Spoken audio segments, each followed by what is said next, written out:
क्या आप जानते हैं कि एयरबैग काम कैसे करता है? आखिर कैसे एक्सीडेंट होते ही यह खुल जाता है? जब गाड़ी एक्सीडेंट की वजह से एकदम रुकती है तो हमारा सर स्पीड में जाकर गाड़ी की स्टीयरिंग से टकराता है और हो सकता है कि हमारा सर फट जाए, गर्दन टूट जाए। तो हेड को रेस्ट देने के लिए एयरबैग को डिजाइन किया गया। सीट बेल्ट के साथ में एक प्रॉब्लम यह भी है कि यदि एयरबैग नहीं होगा तो हमारी बॉडी और सर एक्सीडेंट के टाइम एकदम आगे की तरफ जाएंगे। लेकिन आज के टाइम में गाड़ियों में जो सीट बेल्ट आता है वो ऐसी सिचुएशन में बॉडी को मोशन से रेस्ट में लाने के लिए हमें जो झटका लगता है उसको थोड़ा कम करने की कोशिश करता है। और एयरबैग में एक्सप्लोजिव मटेरियल सोडियम एजाइल को यूज किया जाता है जो कुछ ही सेकंड में गैस में बदल जाता है और एयरबैग को खोल देगा। अब इस मैकेनिज्म में जो सेंसर है वह कुछ इस टाइप का है। इसमें पीछे की तरफ दो मैग्नेट है जिन्होंने इस बोल को पकड़ रखा है। तो जैसे ही कोई एक्सीडेंट होता है तो यह बोल इन मैग्नेट से निकलकर आगे की तरफ जाकर सर्किट को क्लोज कर देगी। जैसे ही यह सर्किट क्लोज होता है तो यह सर्किट सोडियम एजाइड को 300 डिग्री सेंटीग्रेड पर गर्म करता है और इतने टेम्परेचर पर सोडियम एजाइड में एक एक्सप्लोजन होता है और तुरंत गैस में बदल जाता है। यहाँ पर 50 ग्राम सोडियम एजाइड से 70 लीटर नाइट्रोजन गैस बनाता है। लेकिन इसके साथ प्रॉब्लम यह है कि एक तो ये मॉइस्चर को सोख लेता है और यदि इसको बनाते टाइम यदि कोई लीकेज रह गया और उस कंडीशन में एयरबैग खुलेगा तो इसका एक्सप्लोजन इतना खतरनाक होगा कि एक्सीडेंट से पहले ही यह सोडियम एजाइड इंसान की जान ले लेगा। और आज के टाइम में एयरबैग के लिए जो सेंसर यूज में लिया जाता है उसका नाम MIMS सेंसर है जो एक इलेक्ट्रॉनिक कंट्रोल यूनिट से जुड़ा हुआ है। जब कोई गाड़ी का एक्सीडेंट होता है तो ये सेंसर इस तरीके से सर्किट को क्लोज कर देता है और ये सिग्नल जाता है कंट्रोल यूनिट के पास में।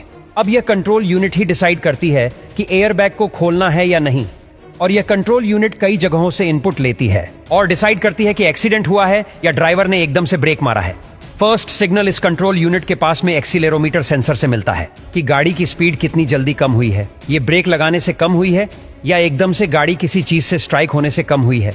और सेकंड सिग्नल इस कंट्रोल यूनिट को स्पीड सेंसर से मिलता है कि गाड़ी की एक्चुअल में स्पीड क्या है। थर्ड सिग्नल कंट्रोल यूनिट को ब्रेक प्रेशर सेंसर से मिलता है कि ब्रेक कितना प्रेशर से लगाया गया है या फिर गाड़ी की स्पीड किसी चीज के टकराने से कम हुई है या ब्रेक लगाने से। और फोर्थ सिग्नल इस एयरबैग कंट्रोल यूनिट को जायरोस्कोप से मिलता है और यह इस कंट्रोल यूनिट को गाड़ी की 3D पोजीशन दिखाता है कि गाड़ी कितने एंगल पर झुकी हुई है और यदि कोई एक्सीडेंट हुआ है तो किस साइड से गाड़ी को हिट किया गया है। और फिफ्थ सिग्नल इस कंट्रोल यूनिट को डोर प्रेशर सेंसर से मिलता है। गाड़ी में जितने डोर है उतने ही गाड़ी में सेंसर होंगे और इनसे इस कंट्रोल यूनिट को पता लगेगा कि डोर पर कितना प्रेशर पड़ा है। यदि ड्राइवर ने ब्रेक मारा है तो डोर पर कोई प्रेशर नहीं होगा और यदि एक्सीडेंट हुआ है तो डोर पर प्रेशर आएगा।